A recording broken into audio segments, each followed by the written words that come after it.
Hello, thank you for joining us at another amazing event here at the San Antonio Book Festival.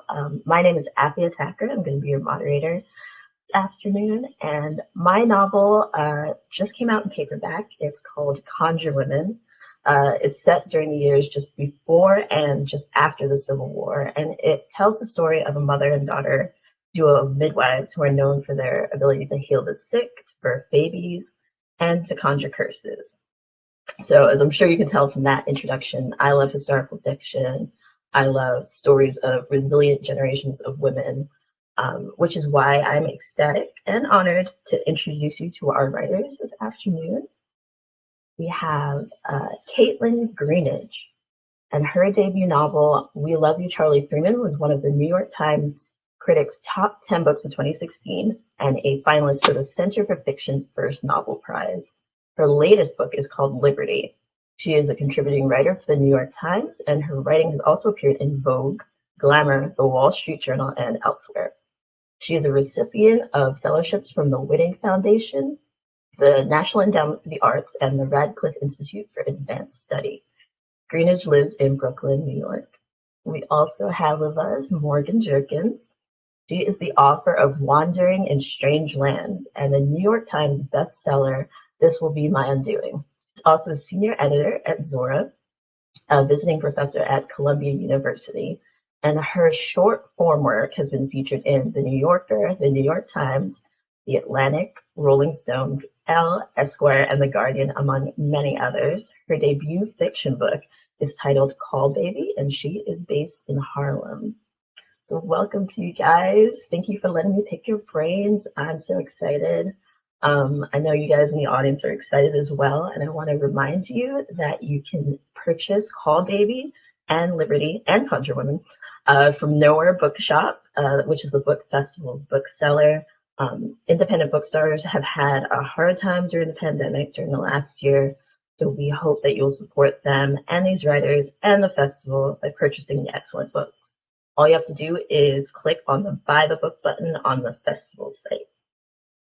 So, as I said, I'm so excited to talk to you guys. I've been fans of your work. You heard from that long, long list of achievements that you guys are already prolific in your careers. So I'm going to have a lot of questions for you. I think the audience will as well. And I want to remind you guys that you can drop your questions in the Q&A box throughout this event, and I will make sure to get to them. But I do want to dive into the premise of these books because they've just been released in the past month, and so I want to familiarize our audience with them. Kaitlyn, I think we'll start with you. One of the things that I was super fascinated about in writing my own novel was the Reconstruction era and that time just after slavery and just after the Civil War when people were free, and what does that look like? So I was wondering if you could tell us about this period of liberty and what sort of drew you to this time period, and what you sort of are bringing to history with this exploration. Sure. I think probably, I'm not the first person to say this. Other people who know much more about the history have said it for the last like 5 or 6 years. But the Reconstruction era really mirrors our own to a sort of a frightening degree. You had a period of extreme Black achievement. You had people who were only a few years out of slavery, probably one of the most brutal, traumatic institutions that a human being could live through. And they're founding their own towns. They're setting up newspapers. They're sort of like, there's this huge rebirth of life and commitment to making a life in the U.S. And then on top of it, even as you're sort of having this flowering of Black achievement and Black creation, you have intense racialized violence from white people surrounding those communities, and the intense stripping of rights, newly gained rights that Black people are gained during the Reconstruction era are very quickly taken away. And so, it really, like I said, it really does mirror our own time when we are seeing what can feel like really groundbreaking things happening around race, around people gaining certain positions or taking over certain institutions that did not seem to be interested in the Black experience before. At the same time that our fundamental rights are being threatened everywhere. Near now at this point, majority of states right now have laws moving through, or bills moving through their state legislature that's going to limit voting rights mostly for Black people. So I liked the exploring sort of those tensions that feel very modern, very much a part of our moment. And for me, a question always around history is, we oftentimes learn about the extraordinary people in history, or sort of these really dramatic moments. But of course, even in the most dramatic moments of history, like a time during Reconstruction, people were still trying to live relatively low-key or ordinary lives. And so what would it be like to be living against this huge backdrop of history, these sort of huge, grand patterns, while still making it your particular desire, your particular point of view is that you want to just live a normal life, or you just want to sort of make sure that you are raising a family or contributing to a community, or sort of doing these things that are on a much smaller scale, but of course make up history as we're moving along. So those are the two things that sort of drew me into Reconstruction for Liberty. Great. And yeah, I think for me, I love the world building in your novel, and sort of how you set up this society of all Black, freed and escapee slaves, and sort of just the history there in terms of the location, do these places exist, and also sort of how you drew from the facts that you obviously did a large amount of research to create these characters and to create this place that I feel like not a lot of people know about. And so how did the research sort of shape what you wanted to tell and shape what the story ultimately became? I had the outline of the story, which was based on a real event, which was the first Black female doctor in New York State, Dr. Susan Smith McKinney Stewart. She had a daughter who married the son of the Episcopal Archbishop of Haiti. The daughter moved to Haiti, attempted to establish a life there, was living a pretty privileged life as a Black expatriate in Port-au-Prince. And then the marriage fell apart, and so the daughter asked her mother to help her escape from slavery, and eventually escape from Haiti, and eventually she was able to. They smuggled her out of the country, and she came to the U.S. and never returned to Haiti again, but told her descendants about how much she loved the country, even despite this abusive marriage that she was in, that she really sort of romanticized the country itself, and always talked about how much she wished she could return. So having that as the overview of the novel, and knowing the years that it was going to take place, it was writing into those sorts of scenes and sort of filling them in, and not so much hewing to the nitty gritty historical details, but adding the things that thematically felt like made sense to the novel, or to the interiority of the characters, and trying to not get so caught up on, I have to get, how much a loaf of bread cost in 1877 correct. Right. And really sort of like look at these larger themes and try to find pieces of the past that helped illustrate them. Another thing I was sort of interested in is the aspect of sort of this back to Africa movement that comes up, this move to Haiti, this idea of sort of a draw of an all Black society and an idealistic future. Can you speak to that a little bit? Yeah, I mean, that was one of the fun things to discover in the research. For Black Americans, the allure of an all Black country that would somehow be a utopia, and associating that with utopia, is a really old idea in our histories. It's almost from like the time that we got here and we had free Black communities in the U.S. People were thinking like, how can we get up the capital to be able to either return to a place in West Africa, or someplace in the Caribbean, or someplace in South America. And in fact, those people did do that. I mean, they established those communities that, in like a country like Liberia, still exists to this day. And it's a continual part of our history, but it feels like sometimes it gets erased from generation to generation. It feels like each generation somehow acts like they discovered this idea anew. When in fact those relationships have sort of always been established and always gone back and forth, and have been a part of our literature and our culture. Like, Zora Neale Hurston is famous for writing about going to Haiti, and she went to Haiti and Jamaica as well, in part because she was so enthralled after her own experiences in this idea of what does an all Black country, what does all back to town look like? How do we, govern for ourselves?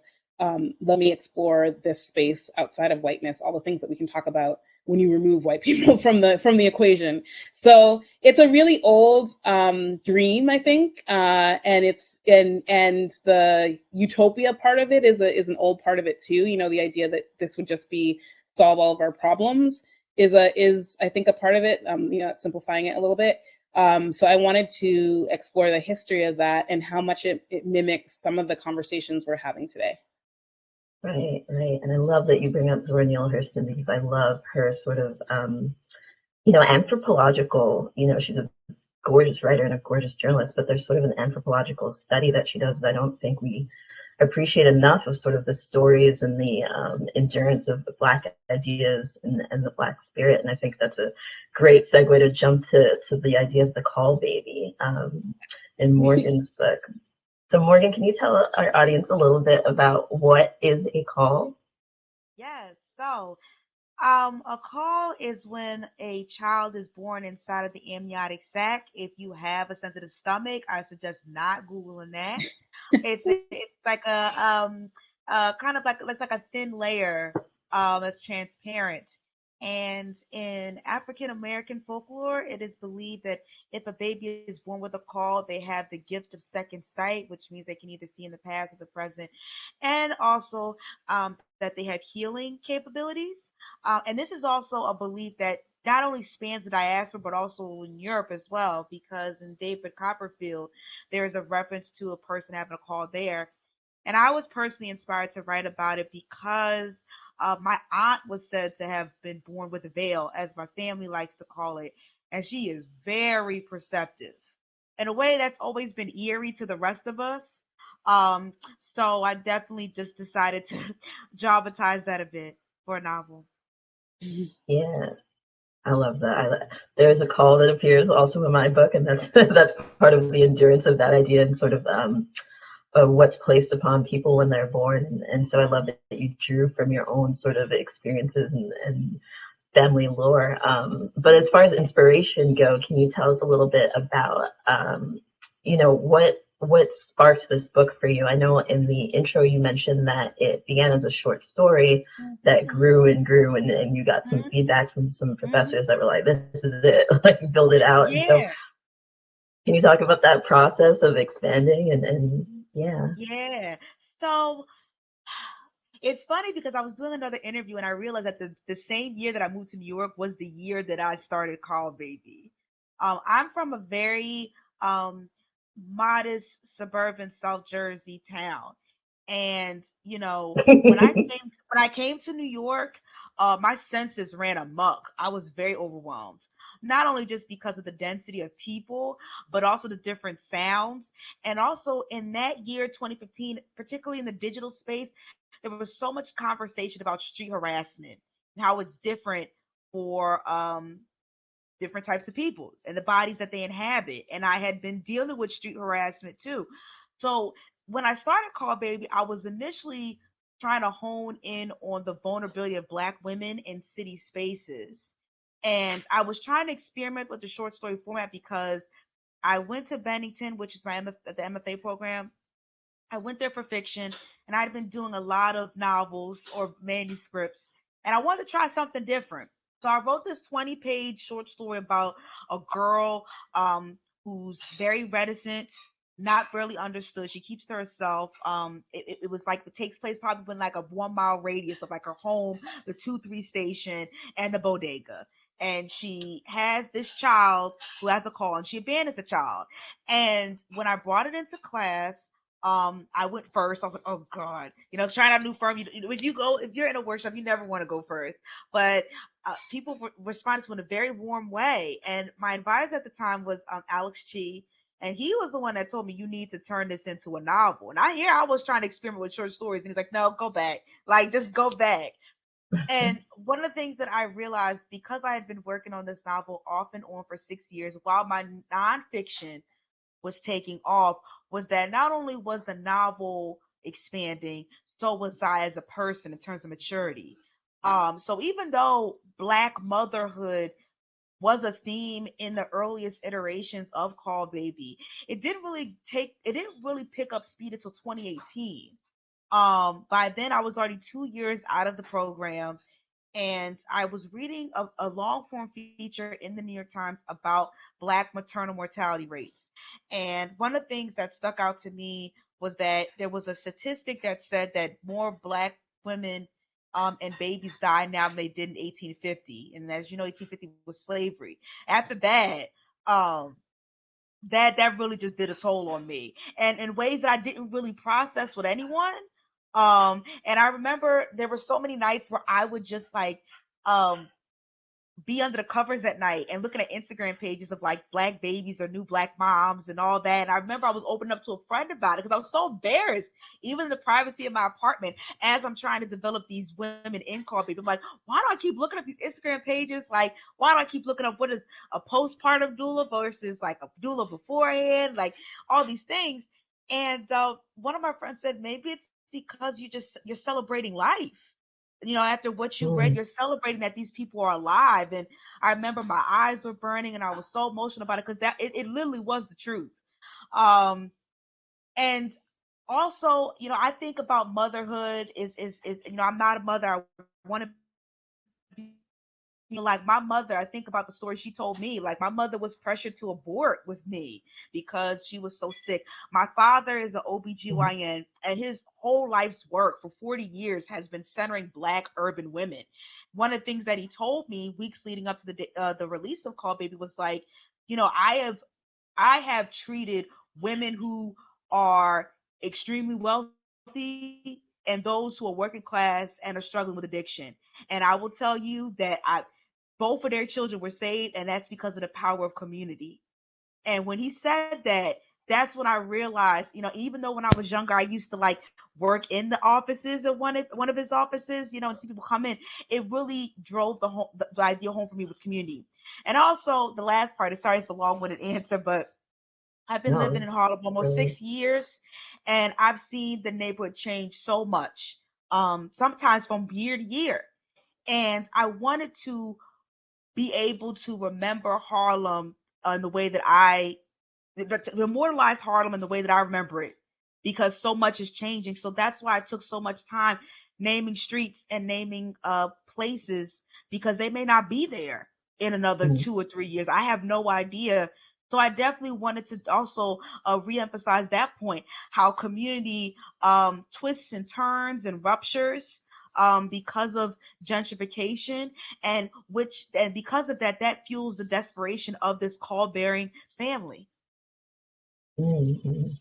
Yes, I love all that. There's so much I want to, there's so much I want to talk about in that. That's so rich. I mean, one of the things that stands out for me in terms of medicine and community is you mentioned your father is an OBGYN, Hmm. and my mother was a home health aide, which led to me writing about a midwife. Hmm.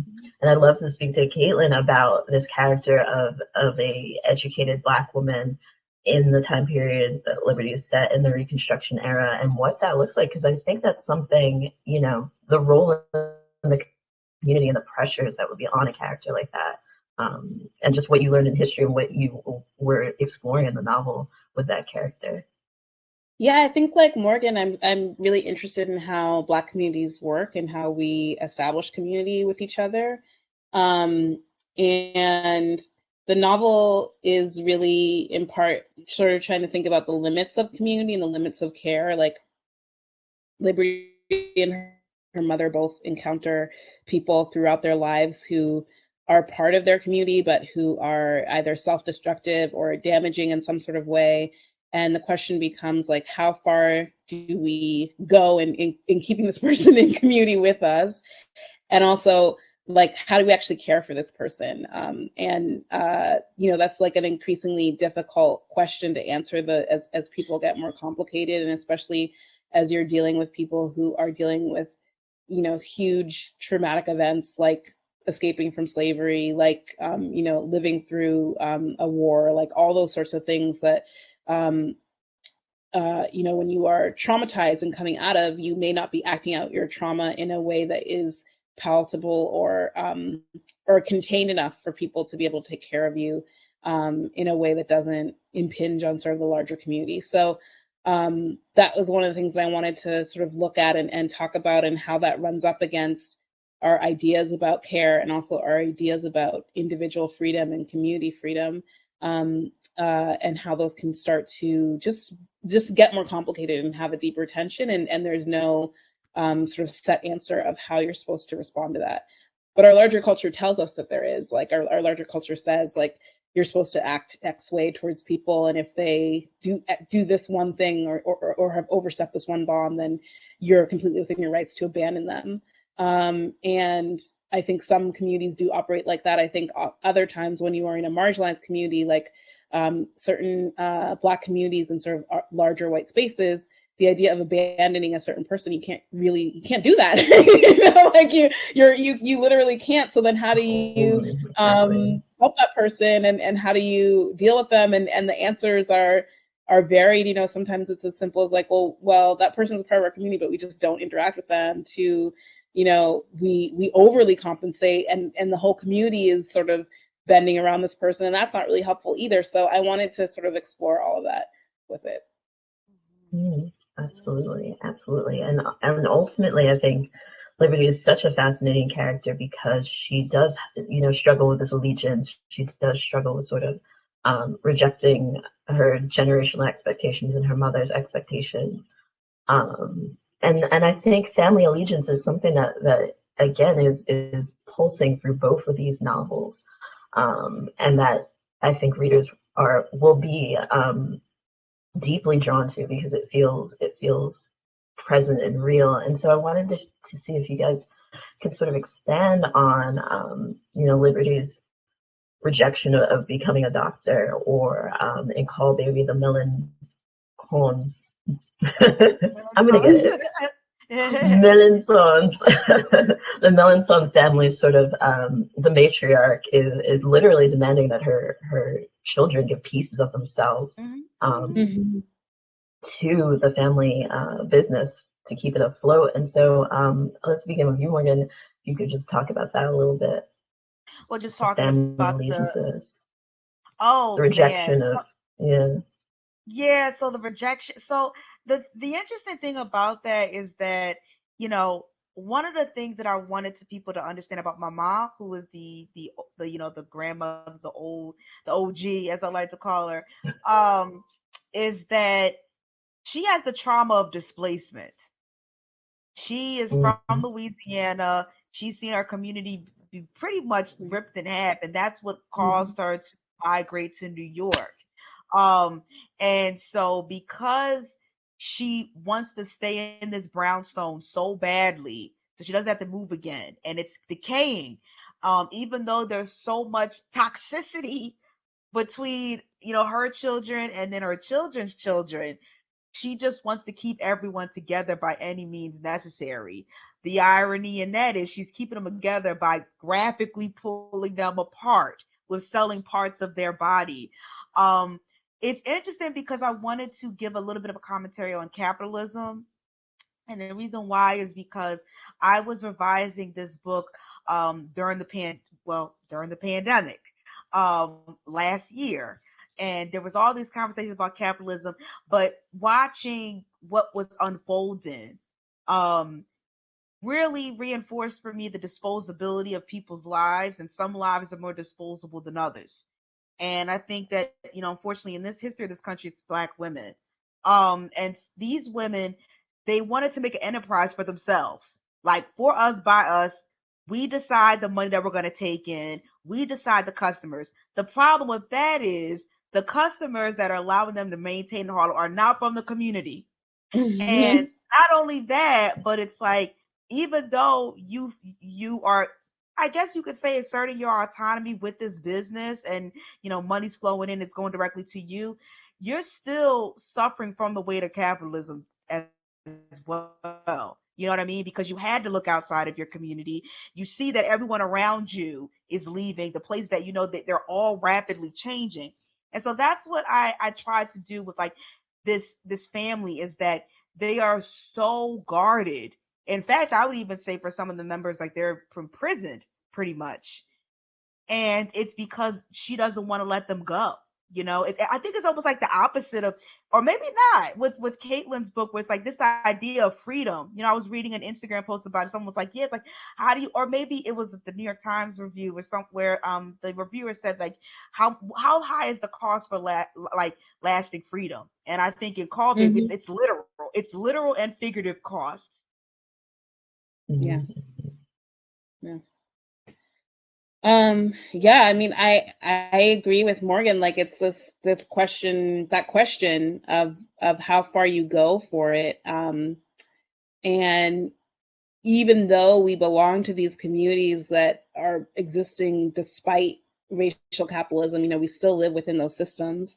So the definition of freedom is often defined by those systems that are fundamentally against us and harmful to us.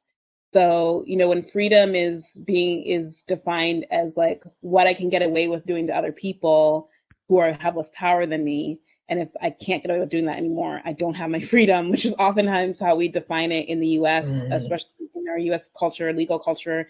That's usually the operating definition of freedom. And you know, so the tension is always for Black people in this country is, you know, do we aspire to that? Do we think that that how we measure our freedom is based on the definitions of this larger white culture that is diametrically opposed to our existence, or do we do this harder, deeper work of figuring out a new definition that's actually going to work for us?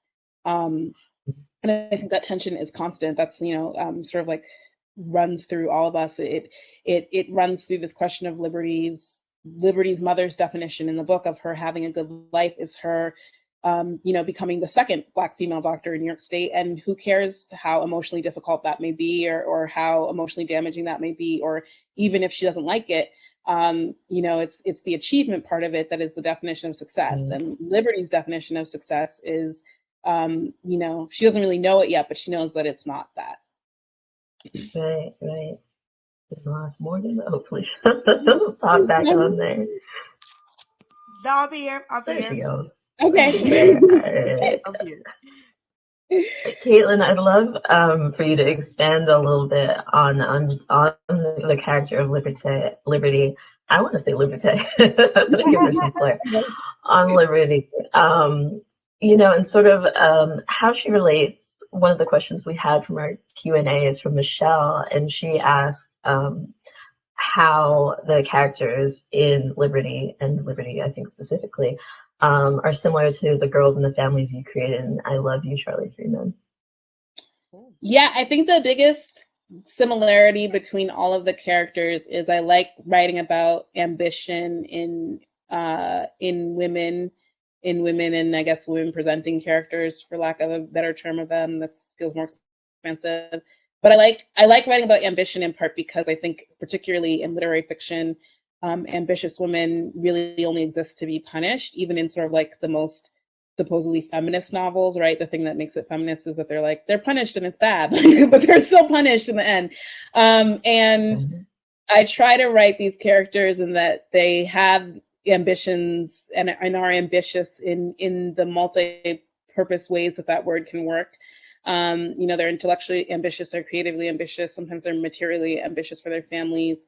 They may encounter challenges along the way, but they aren't necessarily, you know, severely punished in that, you know, like they're materially destitute or dead at the end of the book. And so I like exploring that tension of ambition, and ambition probably in the intellectual and the creative sense of having a character who wants something more than what is put out in front of them, and what the current definition of the world tells them that they should want, that they want something more. And I like following that drive for a character. Absolutely.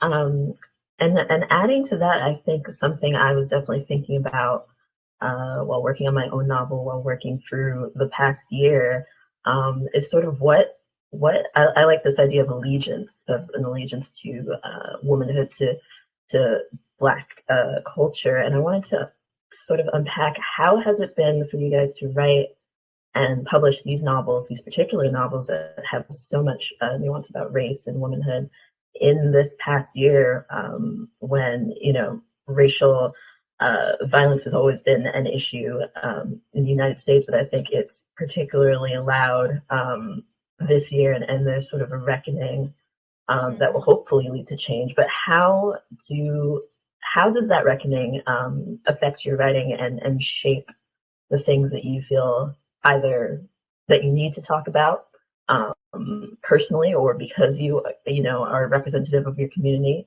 How does that sort of shape what you write? Morgan, I'll start with you. Well, I will say this. I was in New York at the start of the pandemic, in March of last year. And this was when New York was the epicenter of the virus. This was when, you know, I like to tell people laugh now, but it's like, it's a post-apocalyptic silence. Like, I live right near Central Park. I didn't even hear a dog bark for several weeks. This was a time where, like, all I heard was like the blaring sounds of sirens. You know, like, it was so bad. Like, even one of my pastors cried during a sermon because of the amount of morgue trucks that were going by, you know, as he was, you know, I guess just walking somewhere. And so when it was time for me to put on the finishing touches of Caul Baby, everything exploded again in terms of sound and in terms of people. And that was because the weather was getting better. So people were having socially distanced reunions in the park, but also because George Floyd protests. And so it was a chaotic time, you know what I mean? And for me, I leaned into it because I missed people so much, and it made me realize just how much sound influences me. Like, black sounds influence me. So when I made this book, or when I revised it rather, I really wanted to accentuate sounds and textures, whether it's the dialogue or whether it's like the onomatopoeia that black people do, or those things that just are not, you know, you can't really say, but you know what it means in different settings, like, you know what I mean, or certain things like that. And I really wanted to emphasize that. And so for me, it's been a wild ride because my second book was published in August, and it was original pub date was in May, so it was pushed because of the pandemic. And I was like, yes, thank you, thinking that that we were all gonna be out and about in August. That didn't happen. But it's like, you know what? But you know what? I feel like the pandemic has taught me about surrendering in a way that I just do not like, but I needed. You know, I think about, like, with Toni Morrison when she said, like, you know, she likes writing because nobody tells her what to do, and I'm the same way. But sometimes it's like you realize just how small you are in the universe, and all you can do is lean into it, or you're just gonna give yourself unnecessary pain trying to fight it. So I think for me, it was like, lean into that sound, lean into those mothers that are marching, you know, in the streets, because when George Floyd was in his past moments, he was calling for his mother. Like, lean into that. Like, even if you don't know what it's like to be a mom yet, think about that loss. You know what I mean? So that's why I really tried to emphasize the interior moments and how all these different characters, whether they're man, woman, mother, childless, the haves and the have-nots, are dealing with loss. So yeah, I just tried to make it work for me. Yeah, yeah. Kaitlyn, I feel like, again, I love historical fiction, and I feel like something amazing that Libertie does is it takes you to a different time and a different place. It takes you to New York and Haiti and you know, this era after the Civil War and freedom. But it also, as you mentioned early on in this conversation, brings you so close to the current moment. And so how do you you know, approach the page with all sort of your experiences and history, and then, you know, what's happening in the streets, as Morgan put it, that noise, that anxiety of blackness, and how do you put that on the page? You know, I think a lot about the ways that you know, particularly when we're talking about like books and literature, I think a lot about how Black literature became like this weird sort of band-aid in the past summer. Like if you just like read enough Black authors or bought enough Black books, or I don't even know if people got as far as going to book clubs and having discussions about them. But if you bought the book and posted it to Instagram, that is somehow helping. And I think a lot about that in terms of what that means for us, I guess, the three of us and those who we know who are writers who would be writing these stories regardless. And I think the biggest thing for me as an artist is to recognize and to ground this moment in sort of the continual historical waves around these issues. This summer was remarkable in a lot of ways, and sort of like amazing things happen. Like when you look at the number of people who attended protests this summer, it far exceeds the number of people who were participating in the civil rights movement at our time. And so that is extremely heartening. But, in terms of actual political change, that part is a little bit harder to trace. And so I think knowing our history and knowing that this is part of an ongoing, ever-changing, ever-continuing conversation and struggle, and there is no sort of like quick fix about it. It expands, and I think gives me the freedom to write about and to talk about the stories that I want to talk about. I published my first book in 2016. I've been writing for, I think, like all of us, for a long time. And it has never occurred to me not to tell Black stories, or that somehow telling Black stories is lesser than or not as expansive or not as deep as anything else. So I've never had those hangups around Black art or Black stories. And to me, Black art and Black stories have always contained multitudes. And so I think hopefully we can sort of move to the conversations where we've moved past just like Black books exist, and more like there's a whole world and there's a whole lineage and there's hundreds of authors and writers, and whatever you can think that you want to learn about or know a story about, someone has written a novel of it somewhere, and go look for it, go try and find it. Don't sort of bemoan and say it's not here, because it probably is, and someone probably tried to write it. And because of the mechanics of our media system and our criticism and our literary communities, it may have gotten lost. But guess what? You're here in 2021. At this time in history, more than any other time in history, you have all the tools to find it. So go find it and start building communities around that. Yeah, absolutely. And I feel like we've talked about a lot of the similarities in these books, but I also want to talk about sort of, as Kaitlyn says, that sort of like pantheon of Black art and books about womanhood. And I think those two forces are very strong in these books. But I want to sort of ask you, Morgan, what do you feel that your book sort of brings that we haven't seen before, and why was that important to you? I don't know, you about to get me in trouble. You about to get me in trouble.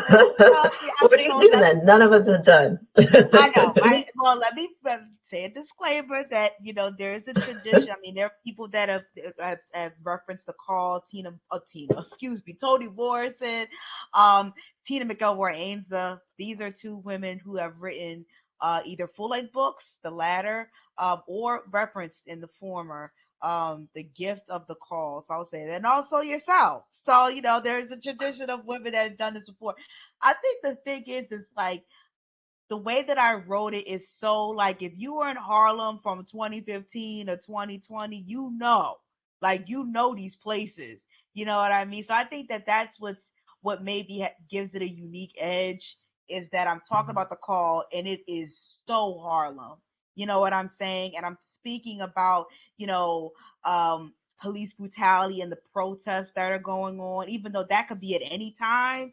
I hope that, people that, if my book, God willing, my book will be relevant in the years to come, that people can really see like when this book came out and what was going on at that time, because I was directly influenced from it. So I think making Harlem so much of a character while incorporating this folklore that has been talked about in Black literature for decades. I think maybe that's the unique edge. Absolutely, absolutely. I know I'm putting you on the spot, but that was absolutely my experience of reading it. Thank you. Kaitlyn, same question. What do you want to add to the discussion that has come before, and what do you feel like your book is sort of bringing that we haven't seen? I'm going to echo Morgan that it's in conversation with a lot of people who have written about Black motherhood in particular, like Morrison, like your book, like Morgan's book. And many people, Kim McLaren, a whole bunch of people who have written about this before. And I think for me, I was really interested in tracing that connection between Black American communities in Haiti in particular. That history was new to me. I mean, I knew that, there had been conversations back and forth, but in terms of actually seeing where people who had left Haiti after the Haitian Revolution, some of those Black people settling in free Black communities in Philadelphia and New York and in Boston, and actually actively then, helping to found abolitionist circles and abolitionist networks in those places. That's like a really beautiful cross-cultural conversation and history that, once you say it, you're like, of course, that makes perfect sense that would happen. But I think it's a little bit less to the forefront. And thinking about that is at least to me, it's very heartening and very inspiring, because I think it talks about possible ways to create community and solidarity and other ways of being besides just sort of assuming that, it's always about battling or trying to get white people to see you, or battling against whiteness. We can actually talk to each other, and we have continually talked to each other and created spaces with each other that are stronger for that.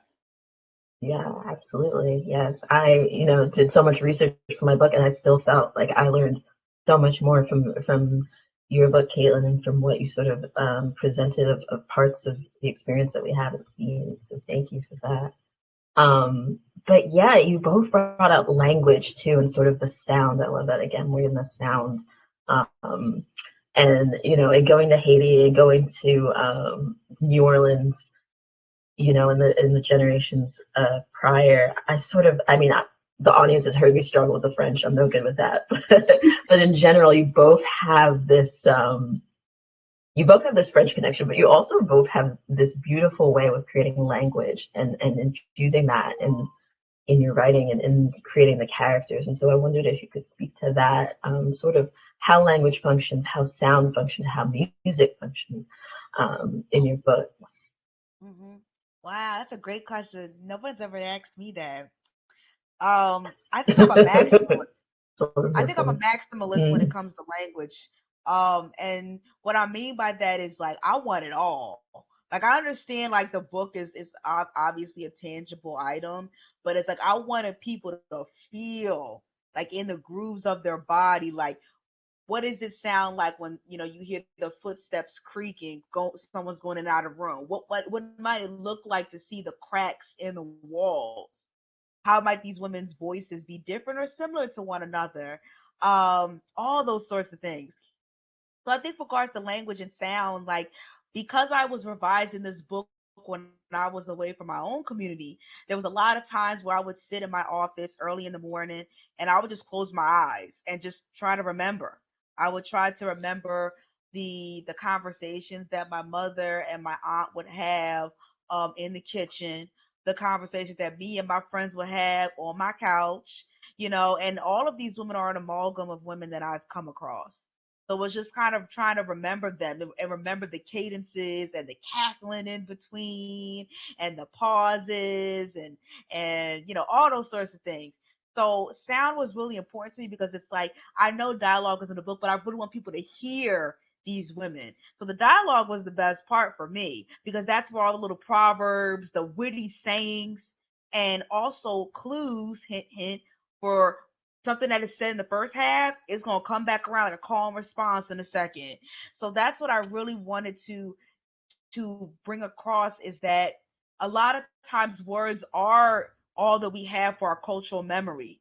And I think for these these women, because they're not in their ancestral homeland anymore, because they're in Harlem and everything's changing, all they could do is exchange that. Besides the call, for the most part. So I really wanted to make sure that even though my job as a novelist is to create three-dimensional characters, I wanted to make sure that like people could really see them and could really hear them, and not only see and hear them, but understand they're not fixed, and to visualize them moving across the brownstone and all the different nooks and crannies of their home.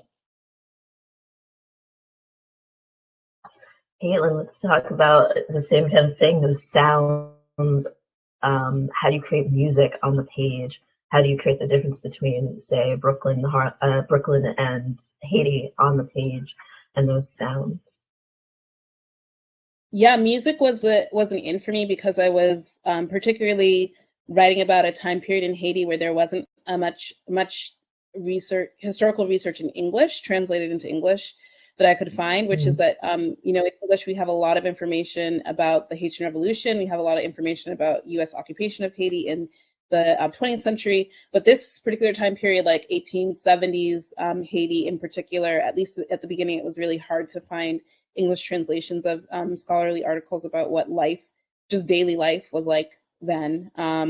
And so I tried to figure out like an in for myself and also an in for a reader that would make the places feel more immediate. And it seemed like music was going to be sort of the biggest one to get in, and the one that I could find something. I could find recordings of traditional songs. I could find just recordings of religious music. I could find all those sorts of things online to start to listen to and to feel my way into that space. And I was particularly taken with, both the music of Haitian proverbs, the fact that, the Haitian culture has a sort of an intense love for these traditional proverbs, and they're so evocative and are really, like all proverbs do, they're using sort of like everyday objects or everyday sort of interactions to make a comment on sort of larger life stuff. And so that was a really important window into just general consciousness and sort of understanding of a space. And the music part is just it's also the unifier for so many parts of our diaspora is the music. It's the thing that sort of connects us, and that you can really see like a one-to-one. Oh, you had this, and this is slightly different over here. This is twisted over here, but if we put it all in conversation with each other, it sounds a lot alike. And that is sort of undeniable, even when sort of you try to talk about other things like more esoteric things like cultural beliefs or like stances towards time or history or all those sorts of things. Something like music is immediate for anybody with ears can sort of hear those connections. Absolutely. And I want to definitely leave time for our audience questions. Michelle asked one earlier, but she'd like to add for Professor Jerkins. I haven't read Caul Baby yet, but I'm excited to do so because the themes of Harlem and migration will resonate with themes you explored in Wandering in Strange Lands. I'd like to add to that we've talked about Harlem and how that influenced you, but can you touch on that again and sort of expand on why you sort of return to these streets? I think I returned to these streets because, in a regular pre-pandemic world, like I can walk down any street in Harlem and feel so inspired, whether it's the smells, the people, the music, anything. So that's why I wanted to talk about Harlem, because it's given so much to me, because of its literary history and also because of the creative energy here. So it was like, other publications have said that Caul Baby is like my love letter to Harlem, and it is. It really is. And like I said earlier, like I really wanted to write about Harlem in the way that I know I remember it, because I know it's going to change. I don't know when, but it is. And I wanted to make sure that there is some type of topography, where even though it's very overly simplistic, of what Harlem was like when I wrote this book. And hopefully, there will be people that will want to take tours around. Like, I referenced St. Philip's Church, where Laila's family or members. I was baptized in that church. I referenced Amy Roots, where there's a very important business meeting that takes place. I love Amy Roots. I've had many dinners there. I used to live literally 2 doors down from Amy Roots. I referenced Marcus Garvey Park, Abyssinian Baptist Church, Strivers Row. You know, all these places I've been around. I know people that are from there. Like, and I wanted people to understand that too. So yeah, I knew going in, like, Harlem had to be a character. Even as even when I was writing in a short story form, I was like, Harlem has to be so much of a character in this, otherwise this book is gonna fall apart. Absolutely. And adding to that, I just want to say if the audience wants to add any more Q&A questions, we got about 10 minutes left, but I have another one for you, Morgan, from Daria asks, did the research for Wandering in Strange Lands inform the characters in Caul Baby? It a little bit. So like I said earlier, with like my mom and the trauma of displacement that she's experiencing, that definitely influenced me because of all that I did in Wandering in Strange Lands. So in Wandering in Strange Lands, for those who aren't familiar, like, I did field work all across the country. And I was trying to bridge the gap between those who fled their ancestral lands predominantly during the Great Migration and those who remained. And I went to the Deep South. I went across to the Midwest and the West, and there's a lot of people that I came across that are dealing with that displacement because of land theft or land loss, dealing with that cultural erasure. And so I really wanted to be able to inject that into Mama's character. I think also certain spiritual practices that are in the book, I definitely got from my travels in the Low Country and Louisiana, because I grew up Pentecostal, was baptized in Episcopalian church, but when I went down to the South, I learned much more about voodoo, conjure, root work, voodoo, and I wanted to incorporate that in there. So you'll see references to Yemaya there. Yemaya is an important Orisha, and she is said to watch over pregnant women, childbirth, mothers, all of that. And I incorporated that in there because I wanted to show that, Harlem is of the diaspora. At least in Harlem that I know. I mean, I used to live on a block where it was like little Senegal, you know what I mean? So it's like, I wanted to be able to capture that and understand that, like, yeah, all of these things can coexist at once. You can have people who practice Christianity, and people who practice African traditional religions, and they all exist together. And there doesn't have to be this antagonism. And that's something that I did not learn and know until I started to do my travels across the country and learned about how all of these different faith systems coexisted together for our survival. And that's something that was never taught to me before. So yes, definitely. Those two elements were inspired by the work that I had done on my previous book. Mm. And Kaitlyn, Morgan mentions displacement, and I wanted to ask you sort of about writing historical fiction and about placing yourself, in the 1900s and the late 1800s. Was that difficult for you, and what sort of touchstones do you use to draw yourself back into the present and keep everything connected? I mean, I think like Morgan, I look towards the spirituality. The book dips into voodoo as a practice, and that was a sort of a through line to follow. The music was a through line to follow. I sort of came and sort of looked at these cultural practices that feel cultural celebrations, I should also say, that that can feel very strange to us in terms of the details. Like, I included a description of a Pinkster celebration, which is the Dutch version, New York Dutch country version of Mardi Gras, essentially, that was oftentimes celebrated by enslaved people in Dutch New York. And so, histories like that, I mean, nobody celebrates Spinster anymore. That's kind of fallen by the wayside. But the idea of celebration, the idea of sort of those rituals and traditions and what communities do, like that desire is just a part of human nature. You know, it's part of wherever humans gather, and especially for Black people, it's a part of wherever we gather too. You know, we tend to be really good at coming up with those traditions, and so stuff like that was sort of the through line and the fun thing to look for, and to look for those historical trends that sort of have died out a little bit, and to sort of remember them, and to have a place to go back and to look at them again.